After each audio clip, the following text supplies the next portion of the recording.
च्या सुरुवातीलाच एक मोठी आणि खळबळजनक बातमी. गोट्या गित्तेनं मुंबईत रेकी केल्याचा मोठा गौप्यस्फोट करण्यात आलाय. आव्हाडांना मारण्यासाठी गित्तेनं रेकी केली होती असं बांगर यांनी म्हटलेलं आहे. विजय सिंग बांगर यांनी हा खळबळजनक दावा केलाय. गोट्या गित्ते आणि तांदळेनं मुंबईमध्ये रेकी केली होती. धनंजय मुंडेंना संपून त्यांच्या जागी आमदारकीचं स्वप्न वाल्मिक कराड पाहत असल्याचा दावा यात करण्यात आलाय. तर विजय सिंग बांगर यांनी आणखीन एक खळबळजनक दावा केलाय.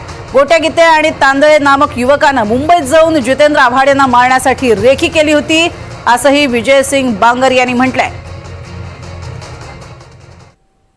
एखाद्या मंत्र्याची हत्या करण्याची आपण वाट बघायची का आता बीड प्रशासनाने? कारण सर्वसामान्य जनतेत तर त्याची दहशतच आहे. सर्वसामान्य जनतेच्या त्याने ह्याच्या आधी हत्या केलेल्याच आहेत गोट्या गित्तेनी. पण आता एखाद्या लोकप्रतिनिधींची काय हत्या करतो का वरिष्ठ अधिकाऱ्याची हत्या करतो, तर ह्या गोष्टीची आपण वाट बघायची का गोट्या गित्तेची? पण गोट्या गित्तेला तात्काळ अटक करायला पाहिजे. आणि ह्याच्या आधी पण प्रसार माध्यमापाशी सांगितलेलं आहे की गोट्या गित्ते आणि एक तांदळे नावक युवक आहे, त्यांनी मला सुरेश दसालला व जितेंद्र आव्हाडला जीव मारण्याची धमकी दिली. ह्या तांदळीनी गोट्या गित्तेनी जितेंद्र आव्हाड साहेबांची मागच्या ऑगस्ट सप्टेंबर मध्ये रेखी केली अशी पण आम्हाला प्राथमिक माहिती भेटली होती. मुंबईमध्ये जाऊन रेखी केलेली होती. त्याच्यामुळे या तांदळावर आणि ह्या गोट्या गित्तेसारख्या आणि तांदळासारख्या सराईत गुन्हेगारावर बीड पोलिसांनी लवकरात लवकर कारवाई करण्यात यावी एवढीच त्यांच्याकडून आशा बाळगतो.